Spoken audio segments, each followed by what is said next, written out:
Hey everyone, welcome back to season 10. Oh my God, every time I say it, I'm just like amazed. Season 10, you know the title this season is Legacy and Progress. Wait, I forgot to tell you who I was. I'm sorry. My name is Benita G. I'm the Education Concierge and I'm the host here, but you knew that already. Ladies and gentlemen, boys and girls, you know what you should have, something to drink, because we're not worried about what's in your cup. That's your business. Okay. You need to have something to write with if you're like me, and I still take regular hand notes and I always pinkies up. But if you are, on the tech side, make sure you have your iPad or your phone to take these notes. We are dropping gems and nuggets and rules and regulations and all of the things that you need to change and shift. Today's guest. So once again, you know how you have those people that are like, you put a list down of who you want on your podcast, and then you have a star beside them, and it's like Michelle Obama, I don't know, the dude from Amistad that I've had a crush on since like fourth grade. Those are the people that I'm talking about. This person is one of those people. Y'all know I love ed tech. And I feel like I'm one of those seasoned teachers, the ones that are like 40 and over, but we still love technology. And so I'm constantly learning, I'm constantly growing. And someone connected me with him. I don't even think they knew he was on my list because I don't really tell people who's on my list. And then I was like, oh my God, immediately sent them the link and was like, bring him on, please. This is what I need to do. I want you to be ready. He's going to change your mind. He's going to make you rethink the things that we've been thinking. We are definitely going to unlearn some of the foolishness that we have learned being in traditional education settings. But more importantly, we're going to open our minds to understanding how education and technology blend, how they come together, and how they're going to change and move us into the 22nd century. That's where we're going. So you know what to do. I'm going to bring him in. He's going to introduce himself. And when he comes in, what is he? He's now family. Let's go. Whoa. Where'd you come from? Today? I'm doing great, Benita. How about yourself? I am great. So, Jeremy, welcome to the TEC family. We sit over here, we disrupt, we dismantle all things foolishness about education, but then we talk about how we rebuild it and what are we doing. And this season, we're talking about legacy and progress. So, because you're our guest, we like to feed folks.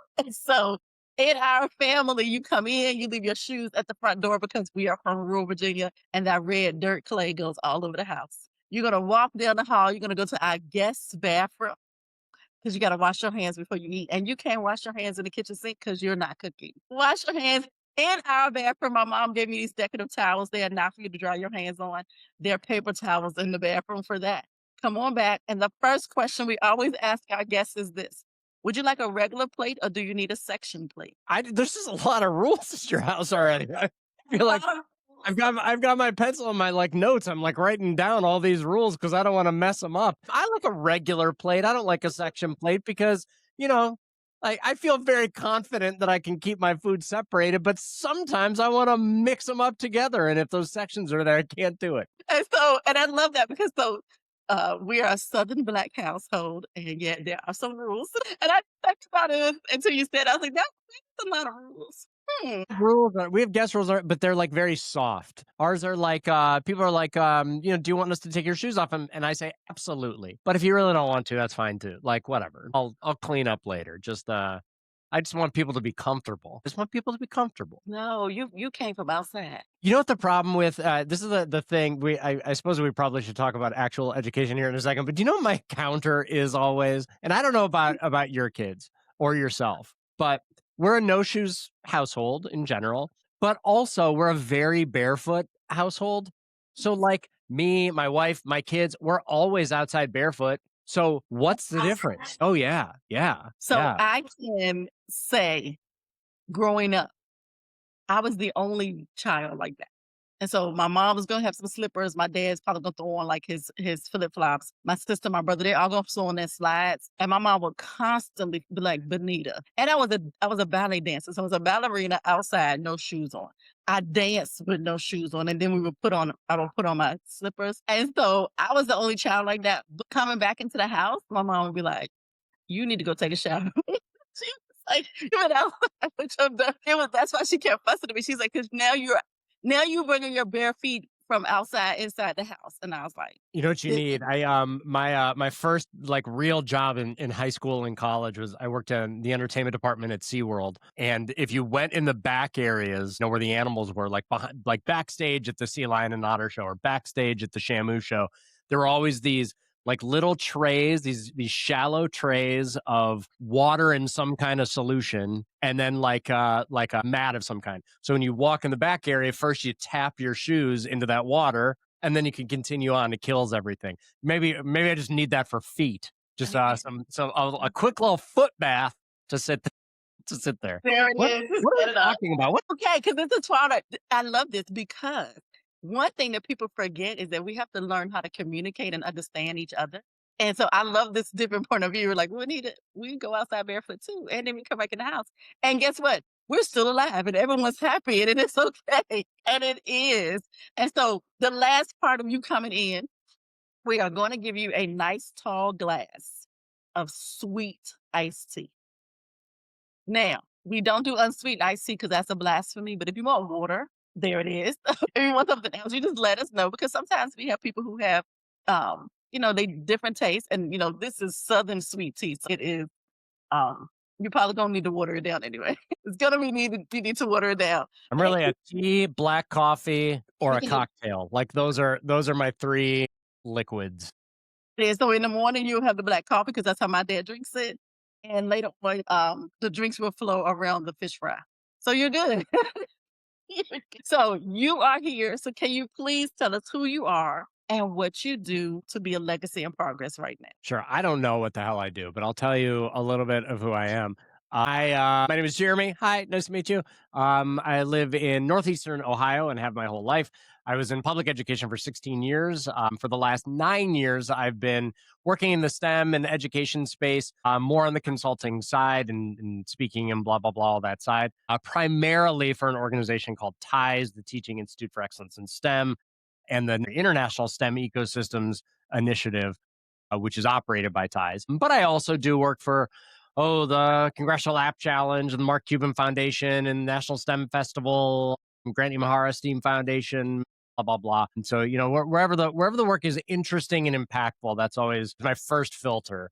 Is it going to be fun for me? That maybe shouldn't be number one, but it is. And number two is, can we actually make some kind of impact and change on primarily young people and outcomes in this country or globally? So let's go back. I love that. And I love, look, I told somebody the other day, I said, at a certain age, I don't want to do it. I'm not going to do it. I'm just the end. So not that we don't just have to pay the mortgage. Sometimes we just have to pay the mortgage and we do the thing. Yeah. But in general, as long as it's, still moral and has some integrity, we just do the thing, even if it's boring. But when we can, if it's going to be awesome, if it's going to be fun, if I'm going to meet new people, that's the big carrot for me. I love that. So you were in education in the traditional sense. What made you transition out and start a different role with an organization and not necessarily with a Yeah. This is something I don't talk about a lot, but I will. Sort of twofold. So first of all, in the tail end of my career in a school, I was lucky enough to be allowed to design an initiative with one of my colleagues and friends. Incredible. One of the best two principals I've ever seen in my life. Her name was Megan Kinsey. She since has been poached by Apple, so she's over at Apple now. And we were sort of given carte blanche to kind of redesign her school however we wanted. And we got to fly all over the country and meet with other interesting innovators in the education space. And we were lucky enough to be fairly successful and get some awards and recognition and a lot of visits from newspapers and magazines, and also school districts from, at that time, all 50 states and something like 17 countries, which is really, really amazing and a testament to the educators in that building. Because, we had some crazy ideas, but they're the ones that actually made it work with these kids. And as happens in those sort of scenarios, people start getting poached because when the press comes, that's how Megan left. I fought it for a little while. And then I was introduced to Jan Morrison at TIES, and that happened there. And if I'm just being perfectly frank, at the same time, we were starting to see the kind of early ripplings of the things and the obstacles that are happening in public education right now, with societal and political, barriers and boundaries. We're starting to see those things. So I was starting to get stressed out about kind of what that was turning into. This new opportunity came. And I think that those are the crummy reasons. And then the good reason, I suppose, is that as we were, doing all this touring and having all these folks into our district and talking to them, I was sort of realizing that I was really lucky in that I was allowed to redesign and rethink what instruction looked like in this building, and that not every school district has that luxury, and therefore a whole lot of students don't have the opportunity to design, create, and solve problems and really think about futures in a new way.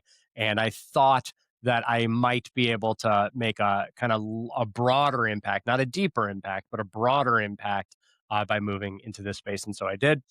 Again, I almost hate saying this. It would be hard at this point to go back. There are things I miss. I missed relationships with kids in classes. I don't have that anymore. I have relationships with teachers still, but it's not as deep as being in a building or in a district with the same teacher for years. It's episodic. And I miss those two things a lot. I miss we built a research and development classroom at that district where we had elementary school teachers and their kids come in for a quarter and experiment with new teaching modalities and new technologies with, in this massive room that had access to everything. And it also had, zoned microphones and one-way mirrors and an observation room so we could test out these things. I miss that. And I miss some of the people, and I miss nothing else. All of the other things, I don't miss. I don't miss all the drama and politics and everything else. But that's honest. Like, I was with a group of former traditional public school educators. So some were principals, some were assistant principals. We all transitioned out. And that was what you said was exactly the same thing we all were like. When people ask us what we miss the relationship with our colleagues, and we miss the relationship with our students and our parents. And that's a testament to just knowing and understanding who we are underneath all of the things. But we are also grateful to have transitioned out to still be a part of education. And like you are shaping and molding and modeling and preparing the way and setting things up so that we can move it along. So going into that part, one of the questions we always ask are, what are you actively disrupting or redesigning in the education space? I think I have a slightly different take on the question, and the slightly different is that I think that people in my role, and I might offend people when I say this, who kind of call themselves disruptors need to take a deep breath because, or futurists or whatever else, like calm down, calm yourself down for just a quick second, because we're not the ones who can disrupt. Mm-hmm. The only people who can, and I'm sure we'll end up in the AI space and as part of this conversation later. I'm a firm believer that the only people in existence that can save us from the potential negative future that AI could bring are educators. Formal and informal are educators. The only people who can disrupt are the people who are actually doing all of the hard work. I'm in the position to do is, number one, convince administrators to allow them to do that work. To convince administrators, when I work with the district, one of the very first things that I say, and my boss over at Ties always gets mad at me for this, one of the very first things I say to the superintendent when they hire me is, you should be aware before we get started that there's nothing I'm going to tell you that somebody who's already on your staff couldn't tell you for free. Like they're there. They know you don't need me, but you can't be a prophet in your own land and all of that stuff. So sometimes people need that outside person. So I'd call myself more of like an agitator than a disruptor. I think that our job is to lay the groundwork to allow educators to make the changes that they overwhelmingly already know are best for our kids. I got it. So there it is, y'all. Some of y'all are disruptors. Well, you think you are, but you're really an agitator. Maybe I'm an agitator. I'll unpack that later on tonight when I'm processing my day and writing in my journal. Am I an agitator? If you see it on LinkedIn, don't be mad.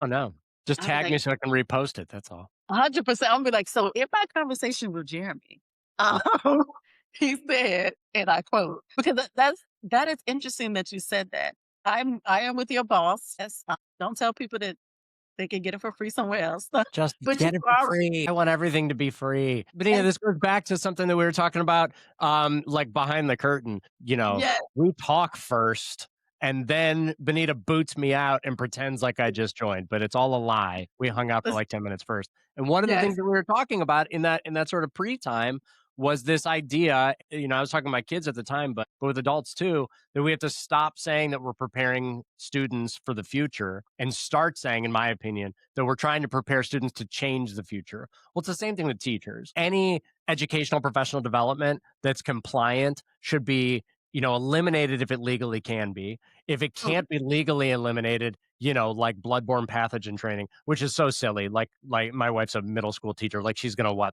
Like lick the blood or whatever. Like I don't know why every year she has to click through these dumb videos or whatever. But she does. The state mandates it, whatever. So she does. So we need to make that as easy as possible. And any professional development should be, how are we equipping educators with the tools and the confidence to make changes in their classrooms with themselves and in their communities? And if it's not accomplishing that, then just give them more work time, which is what they actually need and want anyway. Thank you. And you said something important. So we're going to pull from that.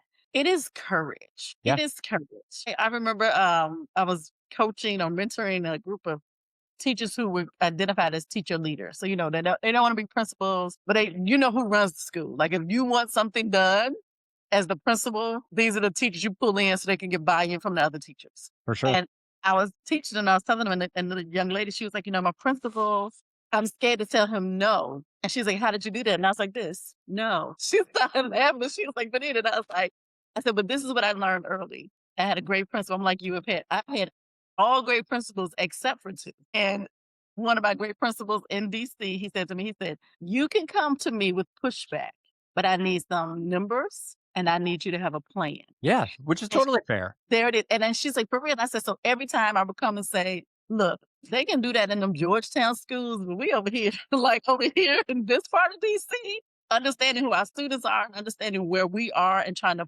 pull and push them and expose them to who they really are, the greatness that they have. We need to use this program.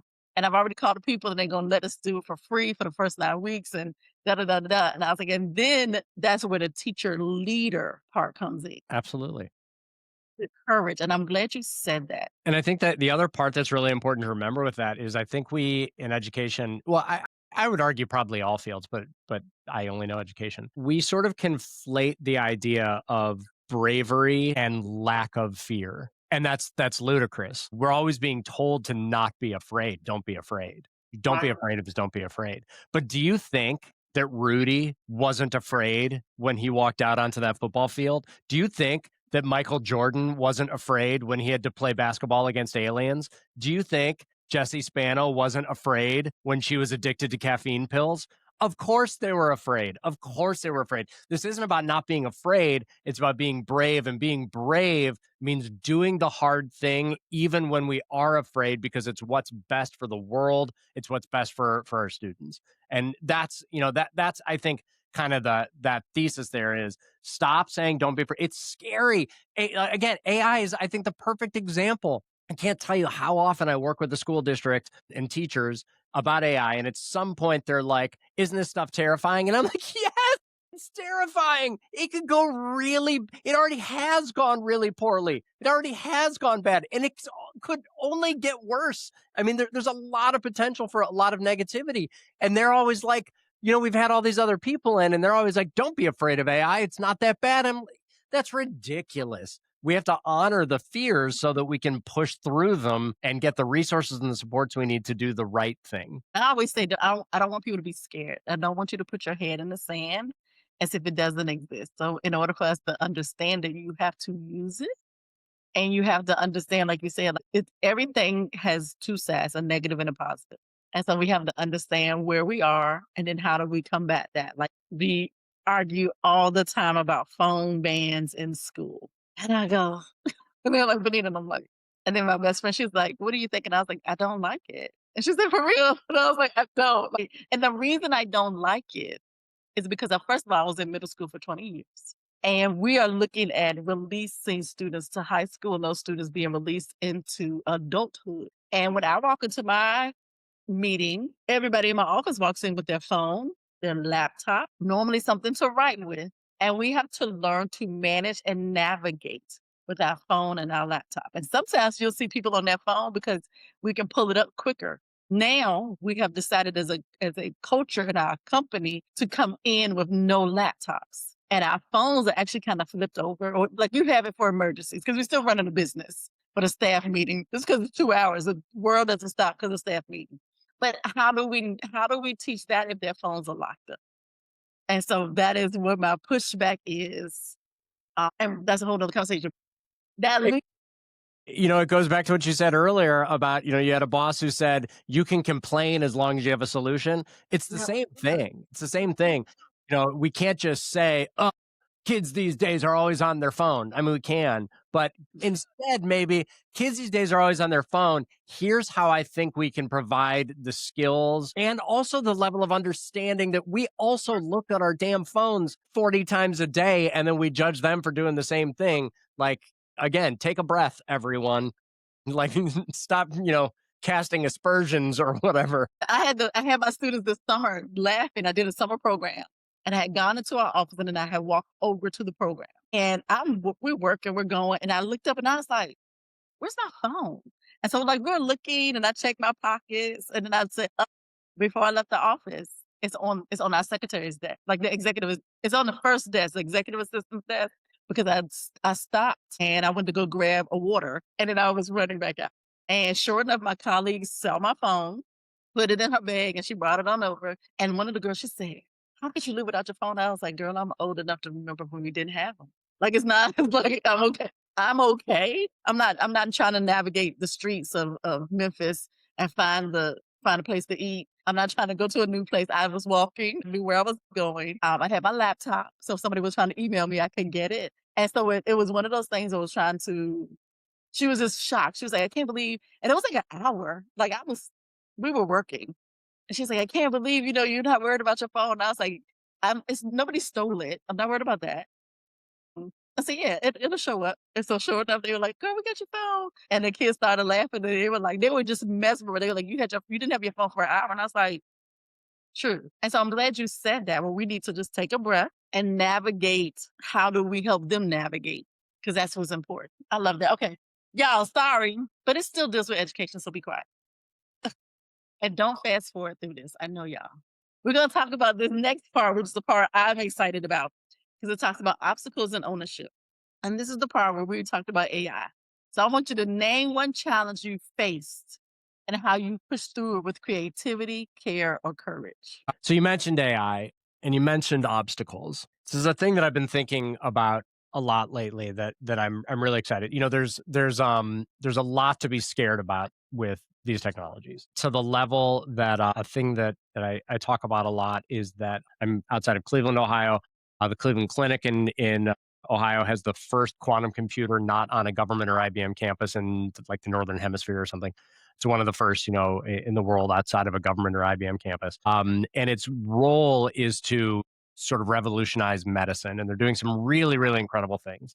They're doing things that would have saved pain, suffering, and death from people who are important to me using AI. Okay. So really, really powerful things. And even with that, and 1,000 other examples I could give of the ways that AI is revolutionizing things in positive ways, mostly in medicine, that the medicine impacts are massive. But I could list all these different things. And even with that, if a genie came up to me and said, "Jeremy, if I snap my fingers, we'll go back to the way AI was like 4 years ago, Netflix recommendations, autocomplete, whatever. It'll freeze there and never advance beyond that." Would you say yes? And I'm going to be perfectly honest with you. I'm about 85% sure that I would say yes, because I think the potential for negativity and harm is outsized and massive. That's the potential.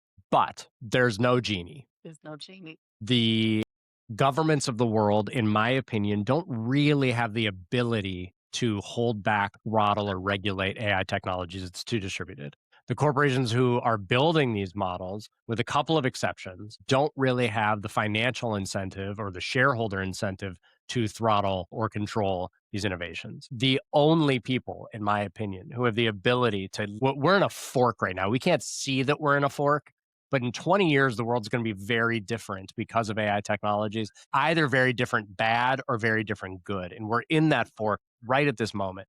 And I truly believe that the only population of people who can steer us towards the positive side of that fork are educators. Formal, informal, K-12, higher ed, Girl Scout leaders.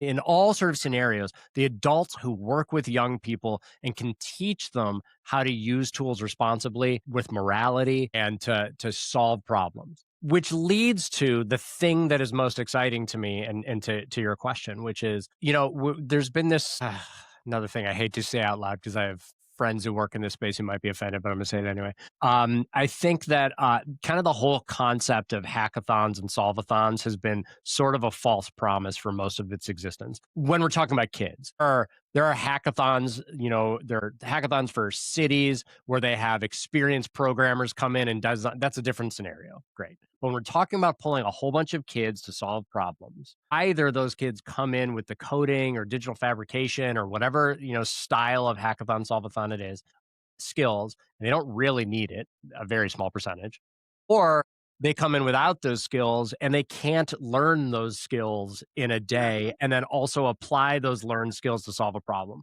So they're kind of fake, kind of, until now, because now, and for the past 6 months, I can and have, and others that too. I think who introduced us is Yates. Is that who introduced us? I think it was Mike. Yeah. um, Oh, Mike disease too, and I know some other folks too. I can now take, for the first time in my career, I can take 250 kids who not only have no AI or CS background at all, but who don't want to be there. Forced kids, not self-selected students. 250 kids who are forced to be there and have none of the skills, and they can leave in 2 or 3 hours with a minimally viable product that solves a problem that's important to them. And I've Yeah. seen them do it over and over and over again. I was in San Francisco in the Mission with the Congressional App Challenge like 3 weeks ago, and I watched a young woman come in. And as we were talking about problems and doing kind of some initial exercises, she's talking about how she grew up with a lot of food insecurity, and so now she's got this really deep hatred of food waste and this very big concern about food insecurity. And she walked out 3 hours later with a tool that worked, that restaurants in the Mission could go in and say, hey, it's near the end of the day and we're going to be throwing away this food. And parents and shelter operators and organizers and whoever can also go in and they can say, I've got 4 of them are kosher, 6 of them are halal, 11 have a gluten allergy. And it would match them with the food that's being thrown away that matches those requirements so that they could go to these restaurants, eliminate the food waste, and feed, right? Now, is it a functioning app in the App Store? No, not yet. She's got to use something like MIT App Inventor or whatever to actually make it a freestanding application. But it worked. We tested it worked. I watched, and I think this is another really important facet to this is, when we're talking about overcoming obstacles, a thing that we do that's sort of crummy as adults is that we have a tendency to judge the problems and say that's an important problem and that's not an important problem. But to the student, the not important problem is often really, really important. And it's none of my business if it's important to me, if it's important to them. So in the same session, actually, this might have been with Mike. I saw 2 different, 20 different things built, but 2 different. One was, these students who were really into reading and they're really into vinyl, like playing, on a turntable. Yeah. And so they, they already had like a spreadsheet of all the vinyl they'd collected, 300 albums or whatever.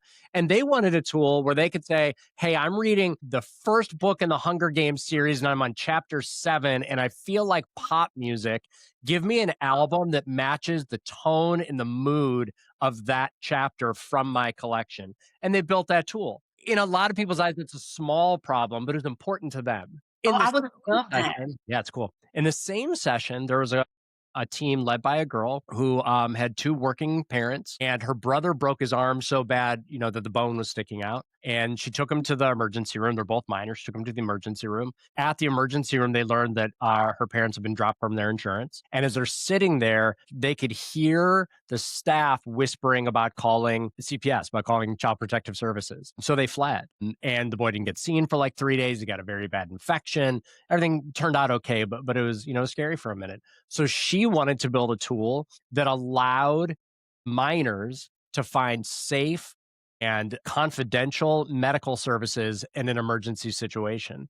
Because, and these are her words, not mine, maybe they should have called CPS, but I didn't want them to. And if the choice is between calling CPS or getting the medical treatment, like we need the medical treatment. Like that's gotta happen first. So kids can build these tools now. And what's really exciting about this to me in terms of overcoming barriers, because I think one of the biggest barriers to solving problems is old people. And I'm counting myself amongst old people because I have a really deep belief that there's sort of three groups of people, beginning, middle, and end, right? I'm trying to think of bright ways to say it so I'm not offending anyone. Young people, I'm going to call it ages 5 to 22, are the best problem finders and creative problem solvers, at least from a hypothetical perspective. But old people, I'm going to call it like 40 to 1,000. We hold the knowledge, the skills, and the money and the resources to solve those problems. And we're not very good at listening to problems and solutions discovered and created by people who are 5 to 22. We sort of, shunt them off. But guess what? For the first time in history, they don't need us anymore because the tools are so easy, so powerful, and so cheap. They can cut us out of the equation and they can just solve the problem themselves. So that's why a big part of why I don't care what the problem is that these kids are solving. I just care that they know by the end that they are capable of solving problems and that they should do it. And that is a very long-winded and slightly obtuse way of sort of answering your question, but it's what I got. Completely answered the question and gave us a little bit more into education. I love the fact, and I remember saying to a student one day, if those of you who don't know and you're not in education, when a student leaves the classroom, all of our doors are locked. So if they say, I need to go to the bathroom, or they go to the bathroom, or they leave the room for whatever reason, they have to knock. And then somebody has to go open the door, make sure it's them, blah, blah, blah. And one day, I don't know what was happening with me. I was just tired. And I promise you, I had opened the door like 15 times, but I'm teaching and I'm clicking and I'm trying to walk around the room. And then we had this policy where the kids can't open the door. And I was like, oh, this is so crazy. And I said, I promised somebody I will pay you $1,000 if you can figure out how like you can scan your eyeball or your ID or something. Give me something. And the kids looked at me, they're like, are you serious? I will find $1,000. I will work at Walmart doing the double shift at night to pay you. Because this right here is bothering me. And what was crazy is that like my students worked on it during lunch. Like they were processing. And this was before like coding was a big thing. And we had like access to it now. But they were sitting there like they were drawing and they were trying to figure out what they could do. And they came back with some great ideas. And I was like, oh my goodness, I said, I need something. And they were like, we see it. Every time you have to stop and you have to like go open the door, they were like, we see you, getting like dying inside a little bit. Yeah. Dying inside a little bit. And I was one of those teachers. I'm not going to keep you from going to the bathroom. Like I don't control your bladder. I'm not the bladder police. Go to the bathroom, sign out, go to the bathroom. Come back in a reasonable time because that's what human beings do. If you get caught out there, you've been out there 10 minutes, that's on you.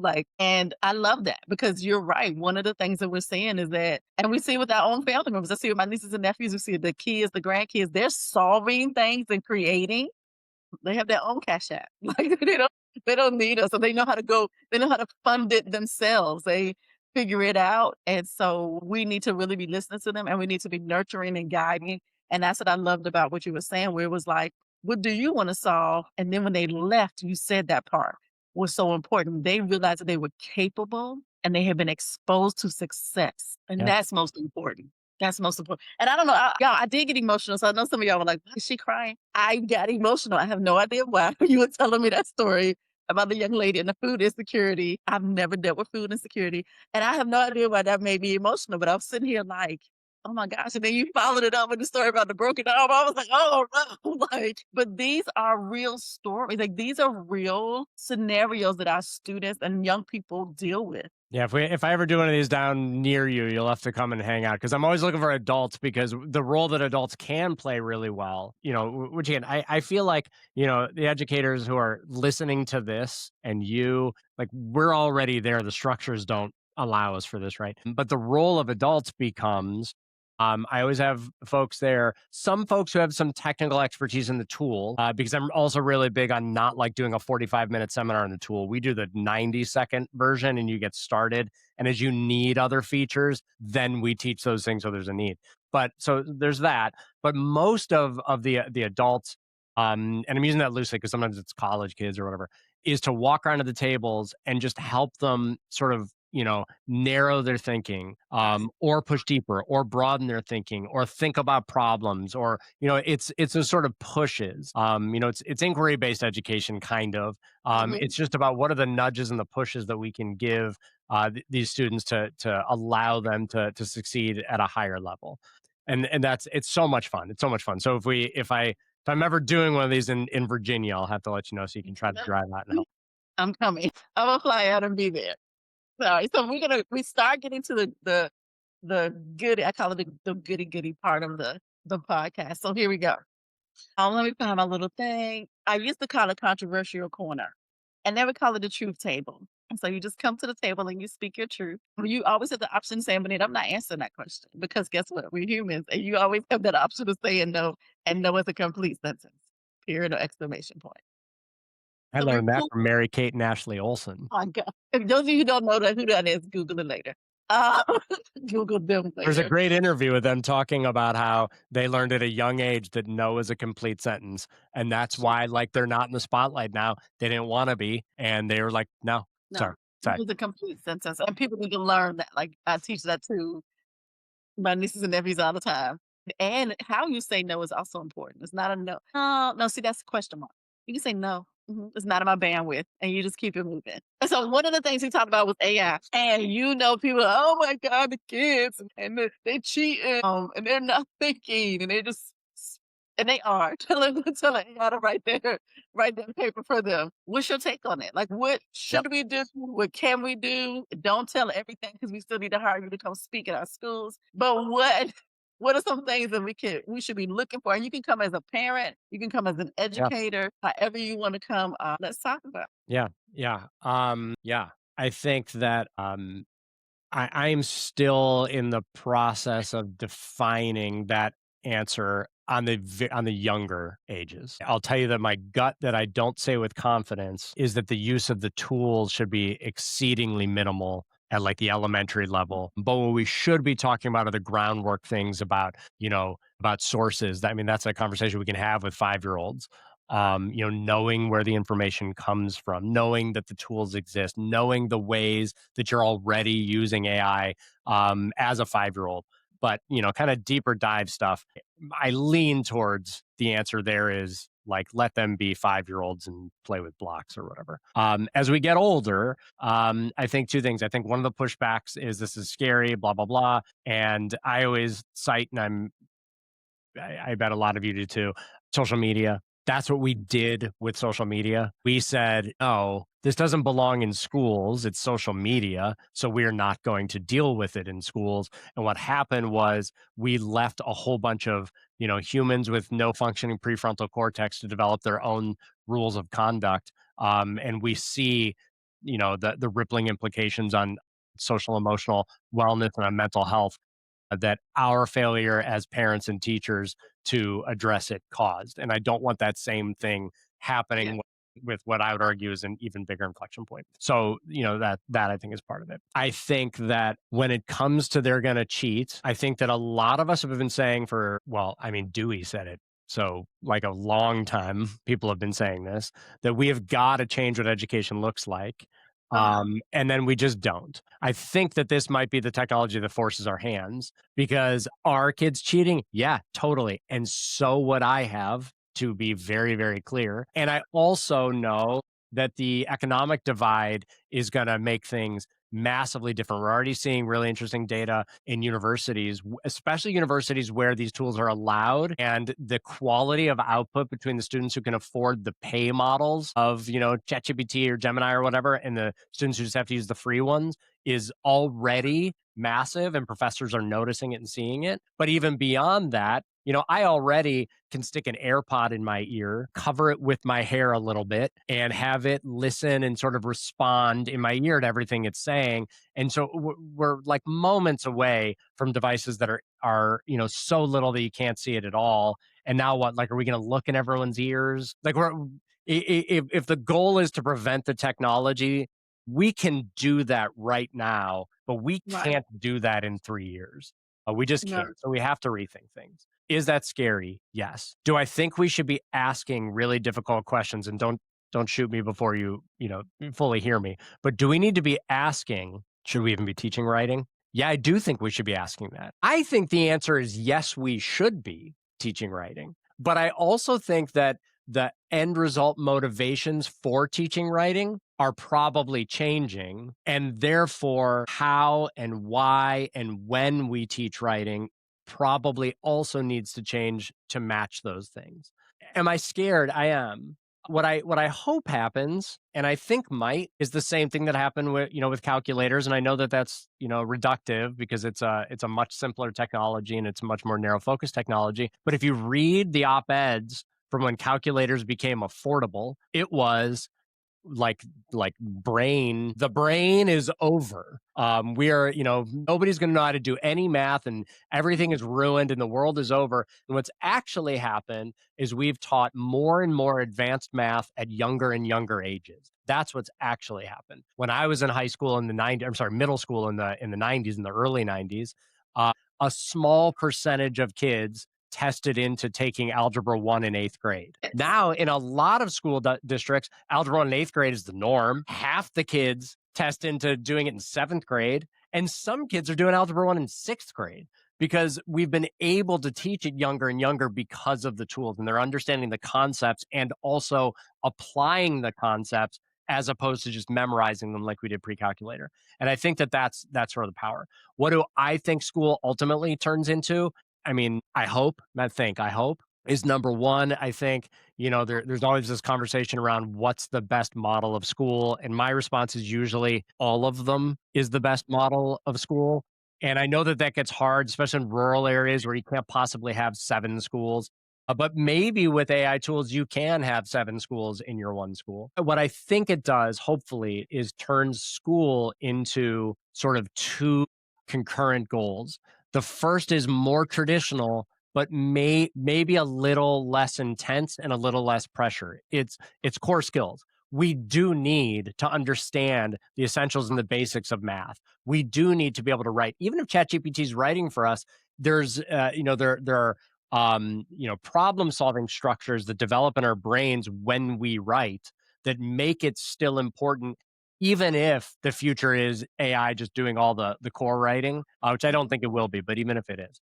So we still have to teach these things to get everybody to like maybe a middle level of knowledge. To a place where we are teaching the things that the non-educators of the world still remember in their 40s and still remember and apply, and those are the things we're teaching. And the rest of the time is how can I apply knowledge to solve problems, whether they're personal problems, family problems, neighborhood problems, community problems, state level, national, or global problems, because all of those are important. That's what school should, in my opinion, ultimately be. And I think that these tools might both make that possible and make it almost inevitable, because I don't really know what else school is when $30 buys you a tiny earpiece that the teacher will never know is there, that is listening to and whispering in your ear about everything that's being said and done. I don't think there's a way to address that with rules and regulation. Wow. So much to unpack. And I don't even know if I want to unpack it here. I might want a part two. So this, I'm going to say this, y'all. So this, I want you to listen to this again because I am before I put it out there on social media. And what I'm hearing is we need to be fearful, but we also need to be prepared. And we need to like really dig in and say, okay, where we can kind of guide this where we think it should go, because there's no roadmap. We are doing that now. Let the younger children still continue to be young. And as they matriculate up, we start shaping and formulating how you need to interact with AI. And I Absolutely. love it. Right. And y'all know, those of y'all who are listeners, I believe in public school, charter school, parochial school, homeschool, micro school, the schools, but I believe in good education. So I don't care if any of those are not educating the children great and in a productive way, they need to close. I don't care who you are. And that's where I see us going. But the second part I also heard was educators, me, because I'm still an educator. Jeremy is still an educator. We have to go before and really dig into AI. And we have to do that visibly, including our screw ups, by the way. We have to model, I used AI for this. Don't hide it. If you're using AI for something in classroom, tell them, cite it, cite the AI as, model that usage. And if it's awful and they hate it, model that too. Like this is a new frontier and they need to see us as adults screwing it up, but not panicking or giving up because we screwed up, instead learning from it and growing from it so that we can shape the tools to be what we need them instead of the tools shaping us into people we don't want to be. 100%. And those of us who are great educators, if you're really a great educator, you allow mistakes to happen on purpose in class. And you allow the kids to fix it. And also like middle school, I allow them to fix it. I'm like, fix it here. Matter of fact, I'm gonna sit down. Let me get my notebook. And the kids will be like, oh, you spelled it wrong. Oh my goodness, go fix that for me. I was rushing at 1 a.m. trying to get that done. And so I love that. And I did it the other day at work. All of these work notes, they were kind of everywhere. And I took a picture of it and was like, hey, Claude, make this make sense. And it took me about 7 tries because it was trying to read our handwriting from a dry erase board. And I said, oh no, this was this needed. And then this morning about 2 o'clock, I had finished it and I sent it to my team because we needed it today for a 9 o'clock meeting. And that process is something that the kids need to see. You need Absolutely. to go back and let them see that. Thank you so much. This truth table was good. I'm definitely gonna after y'all, you're gonna see some clips of this. We're gonna do a part 2. We might have to. I'm like, I already got some stuff in my brain. All right. I'll hang out. Here it is. This is the fun part. I love this part. We call this rapid fire reframe. So if you remember back in the day, the rap song would say, you can get with this or you can get with that. You can get with it. This is what this is. Now, this is the education version. And so because educators, we try and explain or we want to have the answer to be both, that's okay. But it's supposed to go quick. It's supposed to be like, go, go, go, go. So however you want to handle it, we're going to go. I'm going to pull up the questions. If you want to explain it, you can. If you want to say, I'm going to take both answers because that is okay. Also, if you just want to be like, this is the answer. Ready. Let's go. This is for your family. Culture or curriculum? Culture always, but also where building and district leaders, I think, mess up is saying, I'm going to create a culture. Like you can't create a culture. You have to, it's a slow process over time, but culture always. Okay. The most overused education buzzword. Rigor and fidelity. Should we start with strategy or should we start with heart? Man, I promised I wasn't going to just say both, and I'm going to say both because heart without strategy is a mess, and strategy without heart is, evil and hollow. So it really has to be both. Your most meaningful mistake that you've ever made. Well, I've got a good one. My first week as an administrator in a district, man, I think she's retired and won't hear this, but who knows? Superintendent said in the administrative cabinet meeting, said, hey, the boys basketball team, an amazing team, state champions all these times, whatever, but they don't have any practice gyms and we really need practice gyms. We can't do new construction. So we're going to get rid of the welding and auto body programs and build a couple of practice gyms there. And I was brand new and I said nothing and it happened. And that was 15 years ago. And since then, there's been a guy standing on the street out there with a sign that says hiring TIG welders, like $43 an hour plus benefits. I have friends with like double doctorates who don't make $43 an hour plus benefits. So that was probably my biggest screw up, I think, is just staying silent when I knew that was not the right choice. Oh my goodness. Oh my God. $43 an hour. Let me figure out. I'm in the wrong field. What would your 15-year-old self say to you about the work you do today? Oh my God, you're such a nerd. Okay. And there's nothing wrong with that. Let's be clear. My 15-year-old self would disagree. Completely. What is one myth about education that needs to go away? That the final outcome, that the ultimate outcome should be about test scores and achievements on paper and not about growing, compassionate problem solvers. Oh, I love that. Okay, we're almost done. Test scores or testimonials?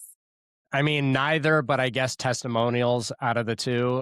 But also test scores for the students who that is the best way that they can demonstrate mastery. I don't think there's something inherently wrong with tests and test scores. It's this assumption that it's a panacea and this assumption that it is the only data point that matters that's a problem. There it is. Textbooks or TikTok tutorials? Neither. I guess. I think TikTok tutorials a little bit because I think it's what gathers kids' interest, but I do think we have an attention span problem in this country. And I'm part of it. And we have to help our young people stick with things deeper. It's not that I have a problem with textbooks. It's that I tend to have a problem with textbook companies. Well, because y'all know I have a problem with textbook company. That's how I look away. And I don't think Jeremy knows that y'all know I have a problem with textbook companies. Anyway. Okay, here's the last one for this section. Fill in the blank. The future of education is. The future of education is student powered and student led. This is why you're our family. You're our cousin. This is why we're cousins, because All right. that is so true. Does that mean do I get to come to the cookout? Family cookout, but not like the big one. You can come to our family. I don't have permit. I can't give out like the ones for the big one. Fine. One day. Let me get my black card taken away. One day I'll get the invite. But I mean, when you come to like the personal family cookout, I still think that's big. Sure. My family's big, and they'll just be like, "Come on, get some fish or whatever." Like you just have to tell them what you are allergic to, so you won't get that on your plate. Penicillin. As long as you're not cooking with bread mold, we're fine. Okay, there it is. And so here's our last part. We do a call to action, and that just means how can our audience get in contact with you? And where are you located so we can read up on you, we can follow you, we can get our kids involved in the events, or we can hire you to come speak and train and do the great things that you do in the world of education. Because I'm an educator, I will answer that begrudgingly. But first, I want to talk about, without any preparation, so I'm sorry to the people that I forget, other people that I think you should be looking at and following, people and organizations. Off the top of my head, really, really quickly, we talked a lot about the need for kids to solve problems. There are a handful of organizations that's what their focus is nationally. And I think they're so, so important and so, so critical. The Mark Cuban Foundation does these really, really incredible AI boot camps that are in person all over the country that are kids learning about AI, but then also developing and solving problems. They also do these really amazing teacher boot camps, brand new. They just announced them a few weeks ago. It's by the time you hear this, both of those might be closed. But if you go to Mark Cuban AI, I'm going to call it .org. I'm going to assume it's .org, markcubanai.org /teachers. It has a bunch of resources for where you can find those things. The National STEM Festival. The National STEM Festival is run by Jenny Bukos and Carrie Byron, Carrie from Mythbusters. And the National STEM Festival has kids all over the country. And they find 3 STEM champions from each state, territory, and indigenous tribe. So roughly around 200 kids, they and a parent, fully all expenses paid to come to DC to present their solutions. They learn science communication and media literacy. They meet with senators and heads of NASA and corporation heads and all of these things. But they have to solve a major problem to be selected as a champion. Really, really amazing work. The Samsung Solve for Tomorrow, I do nothing with them at all, but they do a really, really kind of similar piece of work. I'm really into PlayLab. I think that PlayLab is maybe the most important AI tool in this kind of exact moment, especially if you're talking about having kids solve problems, because are they standalone applications to the end? They're not. But you as an educator with very little training can have your kids building and designing solutions and problems. It's so insanely easy. The team is really, really great. And 2 more. After you leave something like that, you need a way to actually turn into a standalone application. Favorite is probably Natalie Lau over at the MIT App Inventor Foundation. MIT App Inventor, totally, totally free. PlayLab, by the way, also free for educators. MIT App Inventor, all these things are free. MIT App Inventor to actually turn those into a standalone application. And then I had another one that I'm forgetting. So instead, I'm just going to say Mike Yates, who introduced us. Mike Yates and Brett Rohr are 2 of my favorite collaborators and people that I bounce ideas off of. Brett is at Amplify. They have a podcast as well. It's called Amplify to 11. I think it's really, really great. Mike is at the Reinvention Lab at Teach for America. which is essentially like a skunk works for education, where they're trying all sorts of new things, led by my friend Sunana Chand, who's also doing amazing things. So that's a rapid fire list. I'm sure I'm forgetting really, really critical and important people. You can find me on LinkedIn. I used to post on Twitter a lot. I sadly had a couple 100,000 followers when I couldn't do it anymore and deleted my account. LinkedIn is a whole lot smaller. So LinkedIn, JeremyShorr.com. And then both on JeremyShorr.com and LinkedIn, there's a Calendly in there to set up with the Zoom. And I'll tell you right now that, like, do I want to hear from your district administrator to come in and work for you for real? Totally. But also, you're a teacher and you can't hire me, but you want to shoot some ideas and brainstorm a little bit. Don't feel bad. There's like a coffee with Jeremy choice in there. Do it. It's my favorite part of the week when I have coffee with people. You have to bring coffee or tea, and it can't be, deep agenda. It's got to be just sort of shooting the breeze and kind of figuring stuff out together. But I'd love to hang out with all of you anytime. And if Jeremy thinks of any more before this episode airs, of course we can find in the show notes. And we can always add to the show notes as we see and hear. And if you have anything you want to add to the show notes. I thought of one more. Sorry, last one. I do have one more, but it's one other major, major favorite, and that's the Congressional App Challenge. I like it because it's maybe the most bipartisan thing happening in this very fractured country, because I'm making this number up. Something like 93% of House districts hold a Congressional App Challenge in their district. And so the rep from that district holds the event. The winners of each of those events are invited to this event called House of Code, where they go to the U.S. House of Representatives and they share the solutions that they've made. And again, for all of these, what I love about Congressional App Challenge, Samsung Solve for Tomorrow, National STEM Festival, and the other one that I mentioned in the beginning that Human Foundation, is that it's about solving problems. It's about finding solutions and creating solutions to problems that are important to you as a student. And there's nothing more important and more powerful for your own future and for all of our futures than all of you young people solving problems. I love that. I won't interrupt anymore. That was the one I couldn't, that I knew I forgot. Yeah, and I'm glad you put that one in there. So this is how we end the Education Concierge Podcast, Season 10, Legacy of Progress. Jeremy, you're from Ohio, still has some rural parts in Ohio. I'm from Virginia. I grew up in Lawrenceville, but I went to church at Little Shallow Baptist Church on Otter Dam Road in Virginia, where my pastor was Reverend Jacob Turner Jr. And you better not say nothing bad about my pastor. Like, yes. And it was like, I was like, what? And like, you're crying because it's so strong and it opens up your nose. But that's what country kids did. And you always have the pastor and the guest pastor. And one of the things I loved about church is that the guest pastor would always give us some type of encouragement for the rest of the week to go from Sunday to Sunday. And so that is what I always ask of my guests as you leave. Give us a quote, a scripture. You can sing, you can rap. If you need to dance, you got to adjust your video. But what is something that you can give all of us to keep us inspired from this episode until they hear the next episode? My advice is, if you're an educator at all and you're not using AI every day, start. But by the same token, if you're using it for everything, stop. Like there's a happy medium. And then the quote, I guess, and I'm just making this up as I go, I'm going to go with: real innovation happens when teachers are trusted and students are empowered. Ladies and gentlemen, boys and girls of all ages, thank you for participating. You know what to do. Share, subscribe, and make sure that we know how to contact you. But more than that, go out and make sure you're changing the world. I'll see y'all later. Bye. Thanks, everyone.